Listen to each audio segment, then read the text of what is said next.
Hello everyone. I know it's been a while since my last video, but just took some time. I'm actually doing a herbal detox at the moment.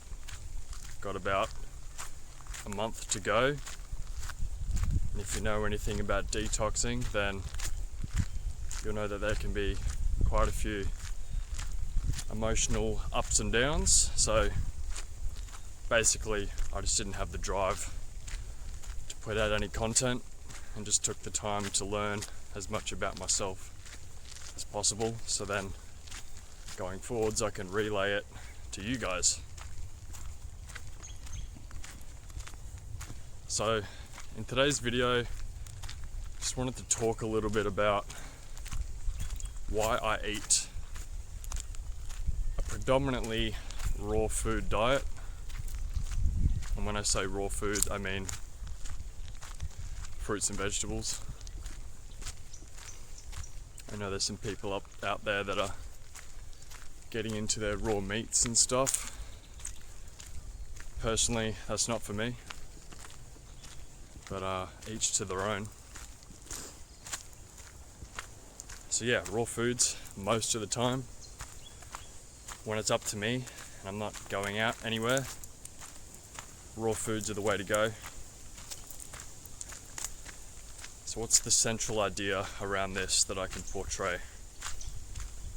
Basically, you want to think about hydration, and the second part to that is the bowel transit time of the foods.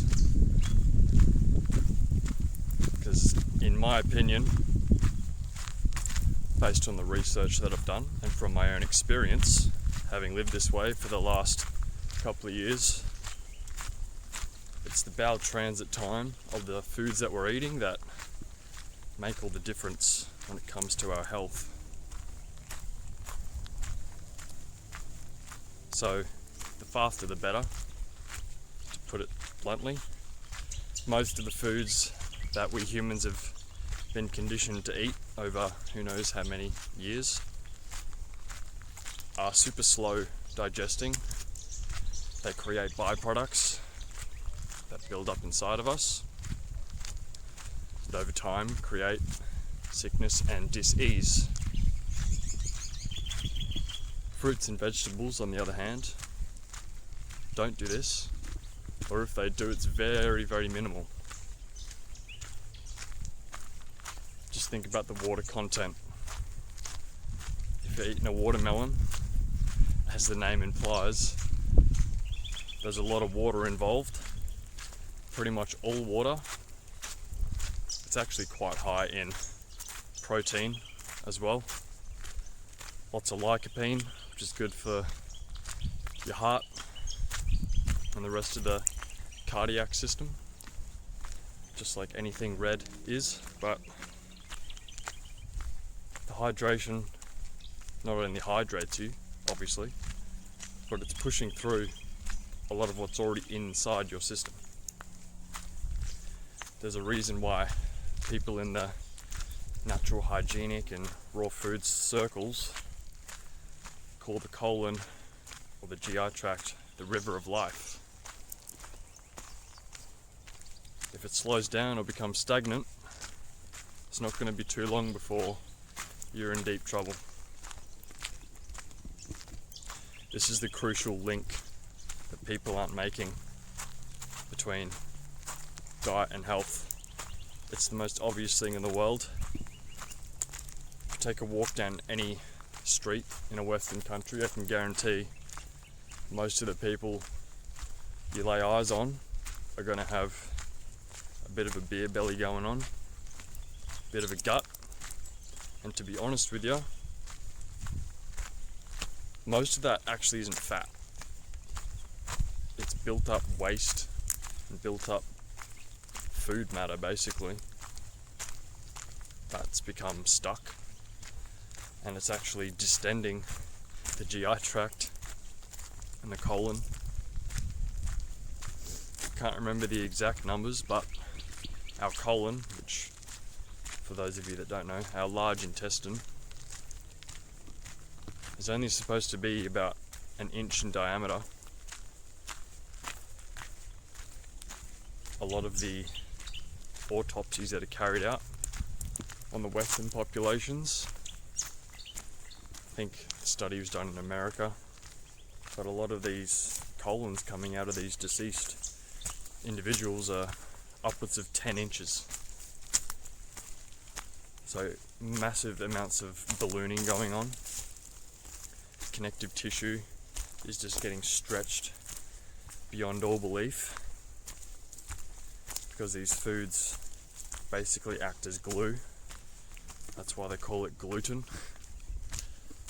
And pasta is paste. Doesn't mean it's not delicious though. Getting off topic. But anyway, basically your inside's getting stretched out beyond, far beyond what is natural. And when that happens, it's just like when you pull a muscle, the fibers aren't acting on each other anymore. So then you lose your peristaltic action, which is just deciding which way to go here. Your peristaltic action is like when you swallow. It's automatic. The food gets drawn down almost down the esophagus, into the stomach, and through the rest of the system. So when the tissues are stretched, it can no longer function. So it's a vicious circle. You eat the foods that stretch out the insides, the connective tissue becomes stretched, and then it can't move the food through, and it compounds and compounds further. So that's why the foods you eat, you want to be in and out real quick. Get out what you need from it. Get rid of the waste. And get on with your day. You don't want the matter sitting inside, because then you're going to divert lots of energy, i.e. blood flow, to that area and put yourself in a food coma. We've all been there after a big meal and you know you've eaten too much. There's no way you're getting up off the couch for at least a couple hours after that. So start thinking about the bowel transit time of the foods you eat. Fruits and vegetables, as I said, they're high water content. They're also going to be cleaning you out. So it's like a double action. You're getting the highest form of nutrition if you can assimilate it. So it's a double action. If you're not assimilating your foods very well, if you're what doctors would call underweight, or even if everyone can see when someone's underweight or probably don't weigh as much as they should have. This goes with people eating any diet. It's probably because your GI tract is full of gunk and you're not assimilating the nutrients from the foods you're already eating. So it doesn't really matter how many calories you're eating, because I've been there. I've always been on the skinnier side. I went down the road of smashing in as much calories as I could into my system. Got reasonably heavy and decided it wasn't worth the pain and suffering that I was going through. So changed things up completely, and here I am. So how would you start doing something like this? Well, I think the easiest way to start is just focusing on having one fruit meal for lunch, or what most would say, or what most would call breakfast. Try and just keep it to one fruit, what we call a mono meal. It's going to be the easiest on the digestive system, especially if you're not used to eating this way. Most people coming from a standard anywhere diet would have a couple of pieces of fruit at once, max, but I'm talking like a kilo plus at a time. That's the thing about this lifestyle. It's perfect for those of you that like to eat, or for those of you that think you like to eat. You're going to find out if that's true or not. Do you really like eating, or are you just addicted to the chemical reactions that are going on from the foods that you're eating? That's another conversation. So you're going to have to bump up the volume, which means lots more nutrition, lots more hydration, and the bulk from the fiber is also going to help push through whatever waste is stuck in there, whatever's fermenting or putrefying away, which are your meats, your grains, beans, legumes. All to a certain degree, they're going to plaque up and gum up the GI tract and therefore create malabsorption, which just sets off the dominoes. Adrenal glands as well, or your endocrine glands, really. That's why you can see people, you could have two people eating the same things, but be two completely different weights and sizes. And I think there's a bit of a stigma in society that fat, overweight, obese people eat heaps more than everybody else, but what I've found is that actually isn't the case. Most of the time they actually undereat compared to other people, but it's what they're eating that's the problem.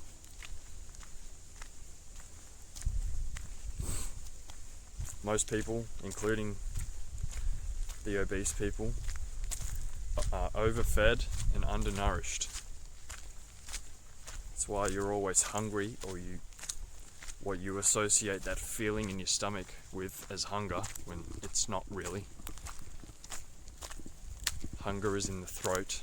It's like a watering sensation. Their body's crying out for nutrients, so all the more reason to switch to a raw food diet. But they get this way, they put on the weight, or they don't put on the weight. One, because of malabsorption, because of the foods and the bowel transit time of these foods that they're eating. And over time, their endocrine glands start showing up weaknesses. So thyroid, parathyroid, predominantly the thyroid, that's what's mainly in control of your metabolism. So if you've got a bit of hypothyroidism going on, then your metabolism is going to slow down and you're not going to be burning the fuel as quickly as it really should be burning from the foods that you're eating. And if you're on the other side of the spectrum, hypothyroidism, then you could eat 5-6 meals a day and seemingly not put on any weight. So give it a go. At least for a week, you might start to feel some detox symptoms. It's completely normal. Start to reframe how you think about sickness, because most of the time, almost all of the time actually, it's your body telling you something's wrong. Let me handle it. Just give me some time to work through it, and you're going to be better off on the other side.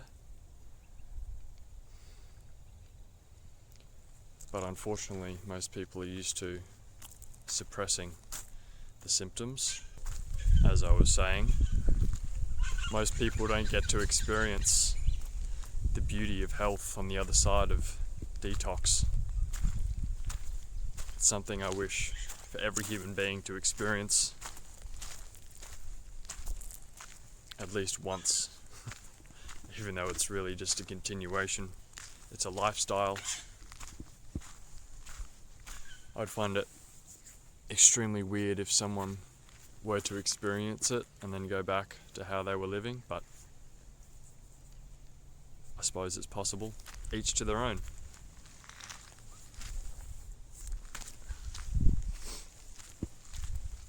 So one fruit meal to begin with.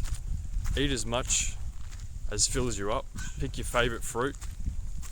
Pick what's in season and local, preferably, and even better, organic, which is oddly harder and harder to find nowadays. Again, another conversation, growing your own foods, etc. But there are ways you can wash your produce so you can get more benefit from it, more nutrition, more vitamins, minerals, all the good stuff. It's all in there. Nothing is lacking. You just need to eat more. Eat for your goals. As long as there's energy in the form of super hydrating foods going in, this physical body will stay on this planet, if you know what I mean. You can get extremely thin depending on your condition, but you're not going to pass away if you've got the right foods coming in.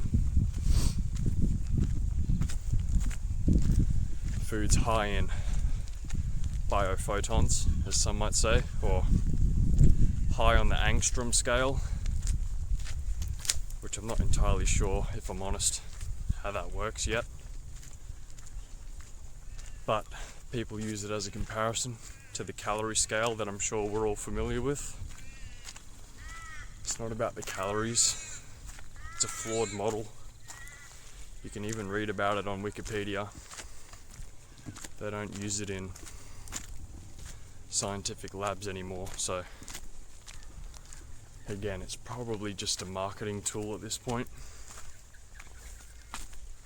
like other things in the fitness industry. But I tell you, once you start implementing this lifestyle more and more, and you start cleaning out the insides and feeling the benefits, there's nothing like it. And when you have the help of nature's herbs, which are really just vegetables, non-hybrid vegetables I should say, then it's like turning on the lights in a pitch black room.